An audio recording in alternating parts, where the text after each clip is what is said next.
Te damos la bienvenida al módulo 2 de nuestro curso, Cómo impulsar diversidad, equidad e inclusión en el periodismo latinoamericano. Soy María Teresa Juárez, periodista y creadora de contenidos en temas de diversidad. Estaré a cargo del tema Cobertura con enfoque antirracista y sobre los derechos de las personas con discapacidad, y compartiré algunos slides contigo. ¿Es el siglo XXI la época de la diversidad? ¿Qué papel tienen los medios de comunicación para el aporte de nuevas narrativas en temas de diversidad? Un poco de historia. Es justo en la Segunda Guerra Mundial y en los años posteriores que se hace una reflexión colectiva acerca de los abusos cometidos por el fascismo. De acuerdo con el historiador Federico Navarrete, se trata de una reacción al exterminio deliberado de judíos, personas de origen romaní, homosexuales, personas con discapacidad y otros grupos designados como inferiores, lo ponemos entre comillas. Es justo en los primeros años después de la Segunda Guerra Mundial que se redacta la Declaración Universal de los Derechos Humanos en 1948 y se traduce a más de 500 idiomas y también da origen a más de 70 tratados internacionales temáticos en décadas posteriores. Y es en este punto que se establece en esta convención el artículo 19, que habla en concreto de la libertad de expresión y el derecho a la información. Y es aquí donde podemos destacar tres aspectos clave para entender la información. La información, por supuesto, es un derecho humano, pero también es un bien público que pertenece a toda la sociedad y es una responsabilidad social, en el caso concreto de los medios de comunicación y el manejo en el uso de mensajes, el lenguaje y la verificación de la información misma. Y es aquí donde unimos estos dos puntos. Luego de las reflexiones de la Segunda Guerra Mundial y años posteriores, varios estudiosos cuestionan el término raza y, por ejemplo, Olivia Gall, experta en temas de xenofobia y racismo, menciona que no hay razas, pero sí hay racismo. Vamos a ver a continuación qué es el racismo. Hay muchos términos, conceptos y definiciones, pero las y los estudiosos coinciden en que el racismo, antes que nada, es una ideología de opresión que consiste en ideas y prácticas acerca del valor de las personas. Hay seres humanos que han sido categorizados por su apariencia física, su tono de piel, su lengua, incluso por su forma de hablar, procedencia geográfica, forma de vestir, etc. El racismo jerarquiza a las personas y considera que hay seres humanos más valiosos que otros. Pero también es importante destacar que el racismo tiene un carácter estructural. Esto quiere decir que no solamente es una acción individual o colectiva, sino que en muchos casos ha operado desde el Estado mismo, es decir, desde el ámbito institucional, cultural, educativo y, por supuesto, atañe también a los medios de comunicación, que es el tema que estamos abordando hoy en este módulo.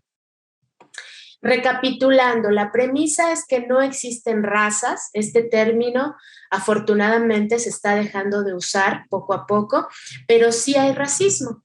Y es aquí donde podemos aportar a la transformación desde el enfoque antirracista.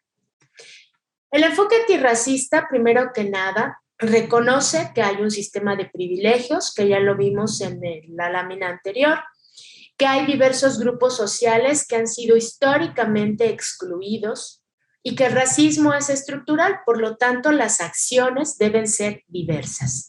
Y en el caso concreto del periodismo, hay cambios muy concretos en el uso del lenguaje, no solo escrito, sino en el lenguaje audiovisual y en las narrativas. Es decir, los medios de comunicación pueden promover un enfoque antirracista para hacer la diferencia. Y justamente una de las propuestas es explicar el racismo desde lo estructural, es decir, dar una explicación y un contexto de dónde surgen estas ideas racistas y cómo es que se pueden transformar desde una mirada distinta, desde el uso del lenguaje. Otra de las propuestas del antirracismo que veremos con Fabiola Fernández en el segundo video, por ejemplo, es no exotizar a las personas por su apariencia, su vestimenta o su color de piel. Es muy importante proteger la privacidad, los datos e incluso la imagen de personas que en algunos momentos de la cobertura quizá estén pasando por momentos de desplazamiento forzado, de migración forzada por temas ambientales o por huir de alguna región. Y aquí será muy importante también, además de proteger sus datos personales y su derecho a la privacidad, eh, preguntarles cómo quieren ser nombradas. Aquí se usan términos como diversidad cultural, también es una opción, pero también referencias a la autoadscripción, es decir, cómo quiere ser esta persona o este grupo ser nombrado, cómo se llaman a sí mismos. Y por supuesto, dejar de usar la palabra raza. Eso es algo muy importante. Es decir, hay una representación de la diversidad en los medios de comunicación que se puede ver expresada y concretada en las historias, desde las redacciones, en la fotografía, en el uso del lenguaje, en la forma en la que contamos las historias, incluso en métodos para entrevistar a personas en condiciones de migración forzada, de asilo político o incluso personas que han vivido racismo concretamente. Y es aquí donde América Latina sigue siendo la vanguardia en las nuevas narrativas con medios como Agenda Propia en Colombia, Periodistas de a pie en México, Nómada en Guatemala o El Faro en El Salvador.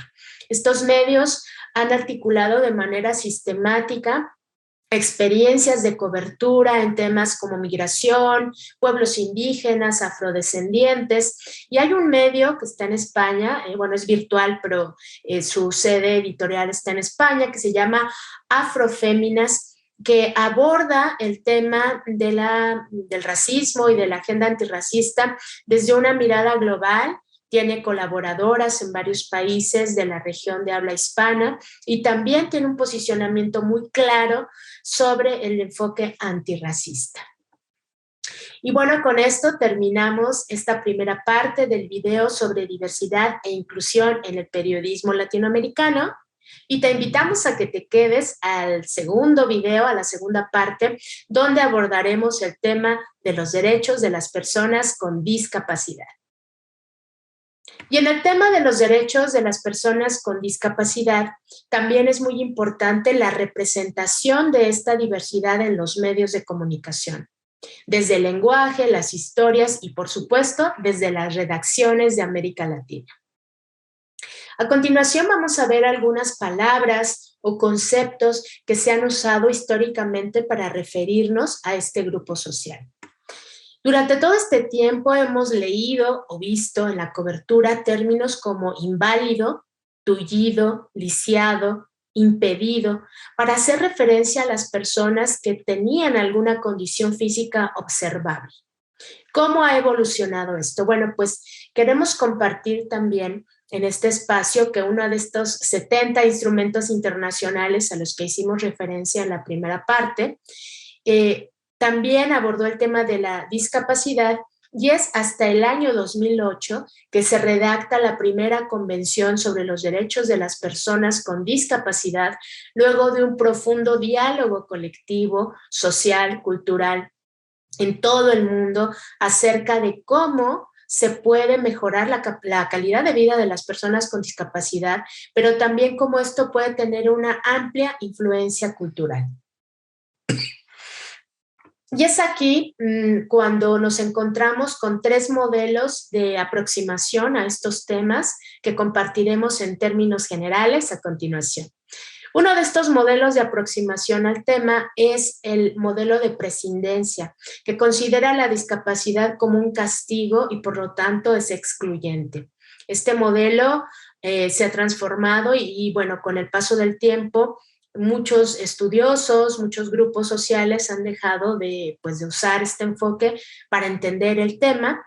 Y luego vino el modelo médico rehabilitador, que ve la discapacidad como una enfermedad que hay que curar. Uno de los modelos más avanzados o más progresistas en este tema es el modelo social y de derechos, pues considera que las personas tienen derechos y es el entorno el que produce la discapacidad. Y aquí me gustaría hacer una pausa, hacer un foco en este modelo social y de derechos. Este modelo considera que una situación de la persona que por su condición física o mental duradera se enfrenta con notables barreras de acceso a su participación social. Es decir, este enfoque considera que la principal barrera es el entorno y no la persona. Por lo tanto, este modelo social y de derechos promueve entornos inclusivos. En el video 3 podremos profundizar con Andrea Medina, experta en el tema, en recomendaciones muy concretas de cómo podemos realizar mejores prácticas en esta cobertura. Pero aquí hay 4 muy concretas que podemos comenzar a reflexionar y a poner en práctica. Andrea Medina comenta que no es posible seguir mostrando a las personas como héroes ni como víctimas. Es decir, hay una gama de opciones y de posibilidades para dar visibilidad a las personas con discapacidad y no solamente desde su condición física o mental, sino también se puede hacer una cobertura donde se ponga el foco en otros temas, porque las personas con discapacidad son sujetas de derechos y protagonistas de su historia. Es muy importante tener una asesoría especializada con organizaciones que estén en tu país o región y que se dediquen al estudio de temas específicos, como por ejemplo la discapacidad psicosocial y el tema de, por ejemplo, todo el desarrollo conceptual acerca del trabajo con personas ciegas que tienen terminologías distintas de acuerdo al país, a la región o al modelo que estén llevando a cabo en este momento de aproximación a los temas.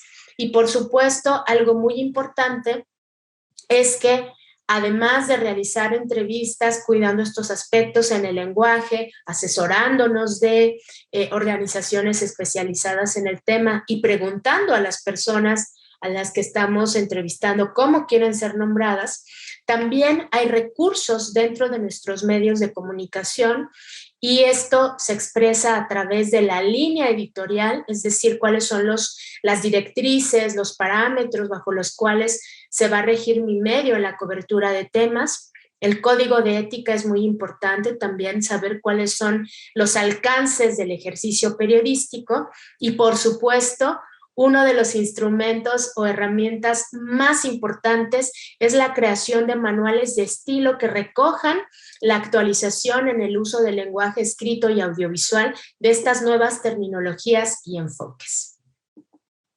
Altamente recomendable el libro Diversidad en el Periodismo Latinoamericano, donde 16 periodistas participamos desde 7 países de América Latina, conversamos para indagar, para explorar cómo podemos hacer entornos más inclusivos en las salas de redacción y en la cobertura. Y no te pierdas el video 2, vamos a tener una entrevista con Fabiola Fernández, experta en comunicación estratégica y enfoque antirracista. Ella nos dará recomendaciones muy concretas de cómo podemos hacer una cobertura con este enfoque. Por mi parte es todo en este video 1.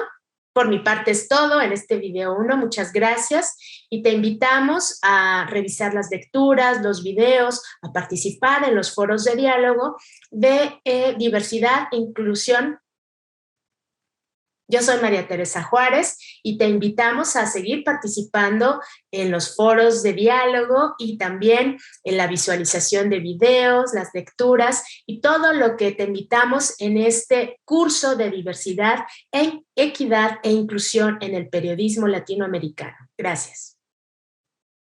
Yo soy María Teresa Juárez y te invitamos a participar en los foros de diálogo, así como realizar las lecturas y ver los videos que tenemos preparados para ti en este módulo, así como en el módulo 3 y 4. Gracias.